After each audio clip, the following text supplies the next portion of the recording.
chuck your wheels before you take it off the hitch, because if you don't chuck your wheels and you're on an angle like I am, the machine will run into the back of your truck.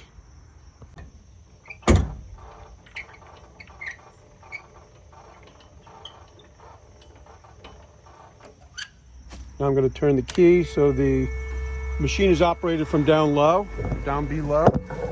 Come over here. That annoying sound is always going to be running while you're using the machine, so just got to get used to it. You put the legs down, just stand clear so you don't run into yourself. I actually got to reposition.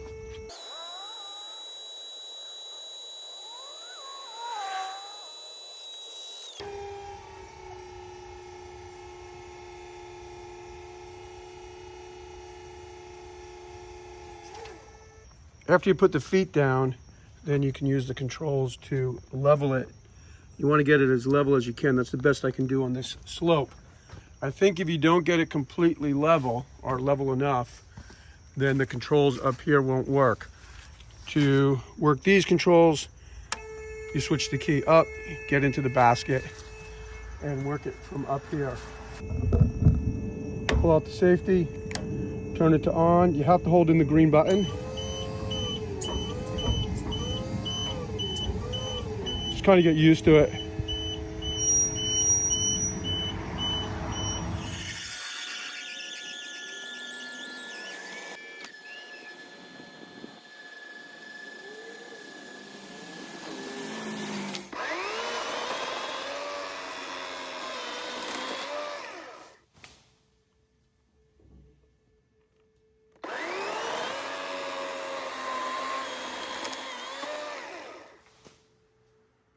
Just taking some weight off of this big branch here before I take it down.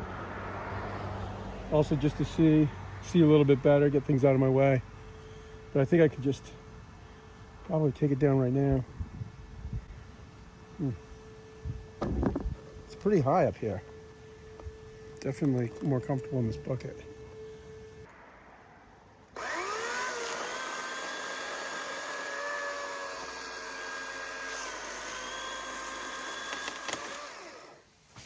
Started out with the oak tree after Walter cleaned up the birch in the very beginning. Then we moved on to this maple here. And now this is, this is the, I think this is like a peeling birch actually. And I am gonna take off this whole limb right to the base right there. I should probably do that, but I don't know if I wanna get into it because it's kind of been a lot of thick brush.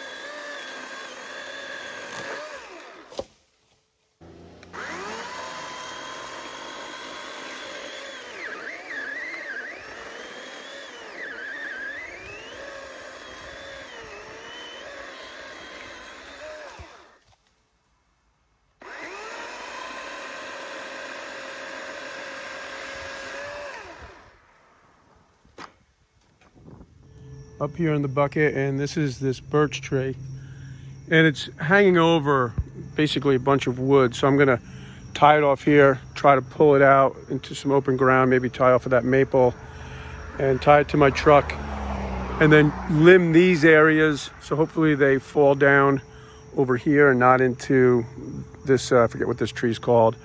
And then once the limbs are down, then I'll just cut it into like 18-inch logs and work my way down so I don't drop this and potentially break branches. The tying off idea didn't really work, but I just went up high, dropped the branches as they're pretty small, and as I've been going down, I've been cleaning them up and throwing them over. Now I'm going to untie this and just take this down like 18 inches at a time, and it'll just fall to the ground.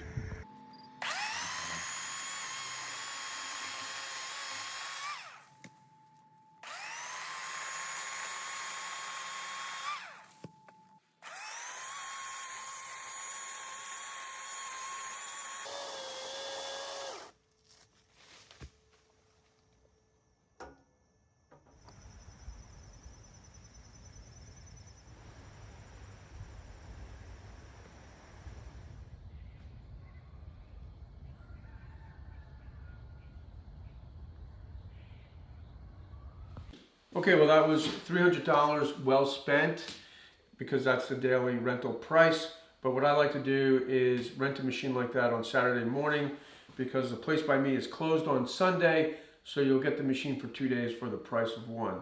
Rent it Saturday, drop it off on Monday, and that gives you plenty of time. So I always look at the weather, just try to make sure everything is going to work so I get as much time with the machine as I can. Now, everything went pretty smooth, but not perfectly smooth. I did get stuck in the bucket once, actually twice. So it's really important to have somebody working with you that can give you a hand. My son Walter was working with me, and one time he threw a rope up to me and I was able to rappel down. It wasn't that high up, and it seemed like once you kind of fooled around with the controls on the lower end that the upper basket would work again. So the second time the basket didn't work, I didn't have to rappel down. He just kind of fooled around, maybe just tried to get it a little bit more level, and the bucket functioned again. The main reason to rent that machine was the quote that I got for just the one Douglas fir tree. We had a lot of snow damage on this Douglas fir tree at the bottom of the driveway was $900. So I thought I can probably do that tree and a bunch more, and I ended up doing the oak tree out front, the birch tree out front, the maple tree, 2 birch trees on the side, and another maple tree. I think probably maybe $300 to $3,500 worth of tree work I was able to get done just by renting that machine for $300. So definitely a good savings. As far as the work, it's a decent amount of work, and I'm not that comfortable with heights, so I go very slow when I was in the machine. And I think that's important to kind of, if you're comfortable, rent the machine. If you're not comfortable, don't rent the machine.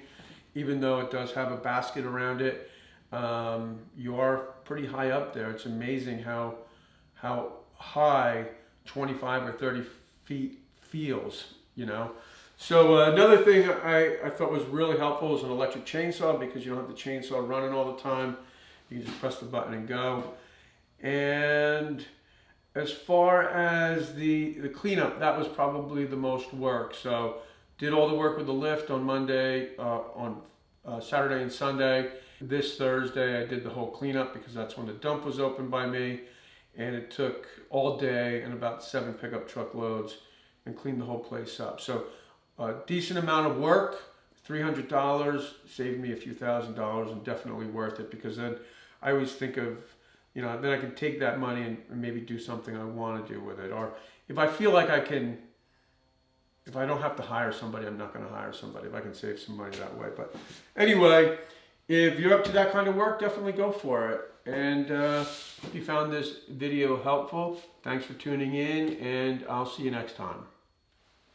If you would like to build the furniture for your home, visit my website at johnpeters.com and check out my furniture project plans. These professional step-by-step plans, along with video tutorials right here on YouTube, will help you build high-quality furniture that will last a lifetime.